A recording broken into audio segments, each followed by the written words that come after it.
نحمده ونصلي على رسوله الكريم أما بعد فقد قال الله تعالى في القرآن الكريم وفي القرآن المجيد أعوذ بالله من الشيطان الرجيم بسم الله الرحمن الرحيم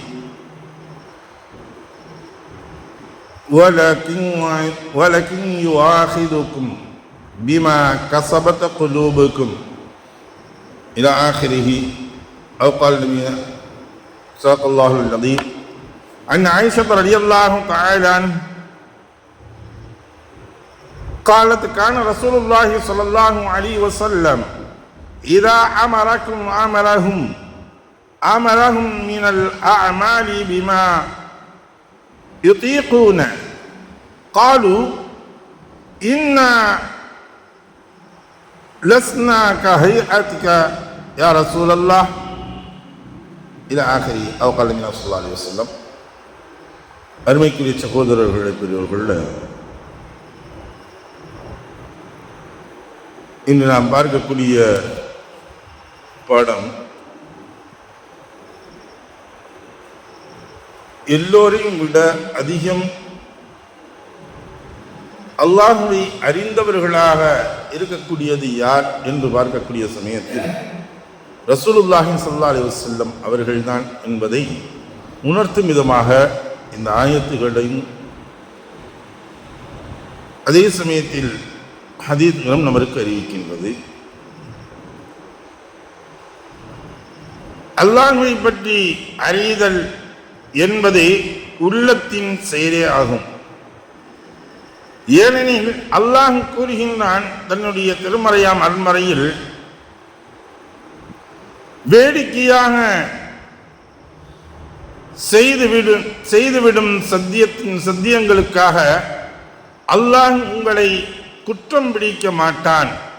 ஏனெனிலும் உங்கள் உள்ளங்கள் உறுதியுடன்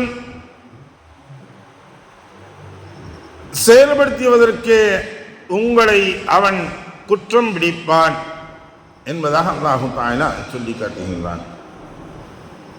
அப்ப ஒரு மனிதன் ஒரு சத்தியம் செய்கின்றான் என்றால் அவன் உறுதியாக உள்ளத்தில் ஏற்று செய்யக்கூடிய சத்தியங்கள் தான் சத்தியமாகும். சும்மா விளையாட்டுக்கு செய்யக்கூடிய சத்தியங்கள் அதையும் கூட தவிர்க்கப்பட வேண்டும். ஏன்னா சத்தியம்ங்கிறது சாதாரணமான விஷயமாக ஆயிடக்கூடாது என்பதற்காக வேண்டி அதையும் தவிர்க்க வேண்டும் என்பதாக சொல்கின்றோம். சத்தியங்கள் அப்படி ஒரு மனிதன் சொல்லிட்டான், அதுக்கு பரிகாரம் இருக்குதா, அது குற்றமாக ஆகுமா அப்படின்னா அது குற்றமாக ஆகாது என்பதை இந்த வசனம் உணர்த்துகின்றது. ஆயிஷா சித்திகா ரலியல்லாஹு தஆலா அன்ஹா அவர்கள் கூறியதாவது, நல்லவற்றை செய்யுமாறு நபி ஸல்லல்லாஹு அலைஹி வஸல்லம் அவர்கள் தம் தோழர்களுக்கு கட்டளையிட்டால் அத்தோழர்களால் இயன்ற செயல்களையே ஏவுவார்கள். இதனை அறிந்த நபித்தோழர்கள், அல்லாஹ்வின் தூதரே, நிச்சயமாக அல்லாஹ் உங்களின் முன்பின் பாவங்களை மன்னித்து விட்டான். ஆனால் எங்கள் நிலையோ உங்கள் நிலையை போன்றதன்று என்றார்கள். உடனே நபி ஸல்லல்லாஹு அலைஹி வஸல்லம் அவர்கள் முகத்தில் கோபத்தின் அறிகுறி தெரியும் அளவு கோபப்பட்டார்கள். பின்னர், நிச்சயமாக உங்கள் அனைவரையும் விட நான் அல்லாஹ்வை நன்கு அறிந்தவனும் அவனை அதிகம் அஞ்சுபவனும் ஆவேன் என்று கூறினார்கள். ரசூலுல்லாஹி ஸல்லல்லாஹு அலைஹி வஸல்லம் அவர்கள் சஹாபாக்களுக்கு கொடுக்கக்கூடிய வேலைகள், ஒரு வேலைகளை சொன்னாங்கன்னா இன்னைக்கு நம்ம என்ன செய்யணும், ஒரு வேலைகளை செய்யுங்க அப்படின்னு சொல்லிட்டு நம்ம ஓனரு நான் எஜமான் ஜாப்ல அவங்க உட்கார்ந்துக்கிடுவாங்க. அப்போ ஒரு வேலையை கட்டளையிடக்கூடிய சமயங்களில் அவர்களும் ரசூலுல்லாஹி ஸல்லல்லாஹு அலைஹி வஸல்லம் அவர்களும் சேர்ந்து செய்வார்கள். அந்த வேலையை செய்யும் பொழுது இவர்களும் சேர்ந்து செய்வார்கள்.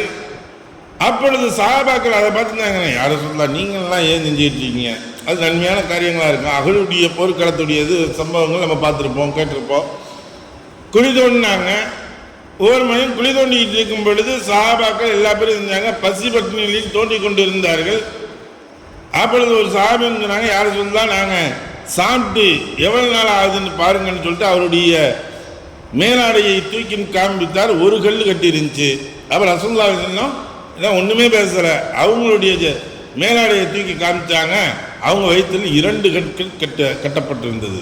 அப்போ உங்களோட பசியிலும் நான் தான் அதிகமாக இருக்கிறேன் அப்படின்னு வேலை செய்கிறேன். அப்ப அந்த அகலுடைய யுத்தத்துடைய சமயத்தில் அகல் தோண்டப்பட்ட சமயத்தில் ரசூலுல்லாஹி தோண்டினார்கள். அதுதான் உண்மை. இதெல்லாம் பார்த்துப்பட்டு தான் சஹாபாக்கள் கேட்குறாங்க, யார சொல்லலாம், நாங்க தான் நன்மை எங்களுக்கு தேவை, உங்களுக்கு முன்பின் பாவம் எல்லாம் மன்னிக்கப்பட்டுச்சு, அல்லாஹ் மன்னிச்சுட்டான், அப்படி இருக்க நீங்க ஏன் யார சொல்லலாம் வேலை செய்யணும், நீங்க அமைதியா இருந்து எங்களுக்கு கட்டளையிட்டாலே போதுமே, நாங்க செஞ்சுக்கிறோமே அப்படின்னு ரசூலுல்லாஹி கோபம் வந்து விட்டது. எந்த அளவுக்கு கோபம் வந்துருச்சு அப்படின்னா, அவங்க முகமெல்லாம் சிவக்கப்பட்டு, அதாவது அறிகுறிகள் என்று சொல்லக்கூடிய சமயத்தில் இந்த ஒயிட்டா இருக்கக்கூடியவங்க கோபப்பட்டாங்கன்னா முகம் ஜவத்தும் கண்ணெல்லாம் ஜவக்க ஆரம்பிக்கும். இது போல ரசூலுல்லாஹி ஸல்லல்லாஹு அலைஹி வஸல்லம் அவர்களுக்கு அந்த ரேகைகள், கோபத்தின் உச்சத்தின் ரேகைகள் தெரிஞ்ச பொழுதுதான் தெரிஞ்சு சொன்னாங்க, நிச்சயமாக உங்கள் அனைவரை விட நான் அல்லாஹ்வை நன்கு அறிந்தவனும் அவனை அதிகம் அஞ்சுபவனும் ஆவேன். ஏன்னா அல்லாஹ் பற்றி நான் தான் நல்லா வழங்கியிருக்கேன். அப்போ என்னுடைய பாவங்கள் மன்னிக்கப்பட்டுச்சு கொண்டுச்சுங்கிறது எனக்கு அறிஞ்சிருந்தாலும் அதை பற்றி அல்லாஹ்வை அஞ்சக்கூடியவன் நான் தான். எனக்கு அல்லாஹ் இந்த மன்னிப்பை கொடுத்தான், எல்லாம் செஞ்சிருக்கான்னா அவனை அஞ்சக்கூடியது பயப்படக்கூடியது நான் தான் அதிகமாக உங்களோட செய்யணும். அதனால் நீங்கள் அப்படிலாம் கேட்காதீங்க அப்படிங்கிறாப்புல சொன்னாங்க.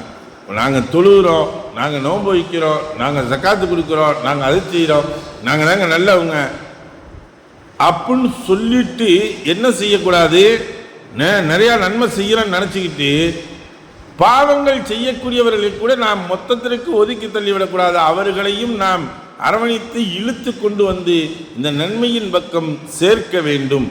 அவர்கள் ஏதோ தீண்டத்தகாதவர்கள் போன்று, அவர்கள் ஒதுக்கப்பட்டவர்கள் போன்று பார்ப்பது என்பது மனிதர்கள் யாரையும் பார்க்கக்கூடாது, எல்லோர்களும் ஒன்றுபோல்தான் நாம் நினைக்க வேண்டும் என்பதை இந்த ஹதீஸின் வாயிலாக நமக்கு உணர்த்தி காட்டுகின்றது. எதை படித்தோமோ எதை கேட்டோமோ அதை விளங்கி நடக்கக்கூடிய நன்மக்களாக வல்லோல்லாஹ் நம் ஆக்கி அருள்வானாக. வாஹ்தாவனா அல்ஹம்துலில்லாஹி ரப்பில் ஆலமீன். சுப்ஹானல்லாஹி பிஹம்திஹி சுப்ஹானக்கல்லாஹும்ம வ பிஹம்திக வ நஷ்ஹது லா இலாஹா இல்லா அன்த வ நஸ்தக்ஃபிருக வ நதுபு இலைக்.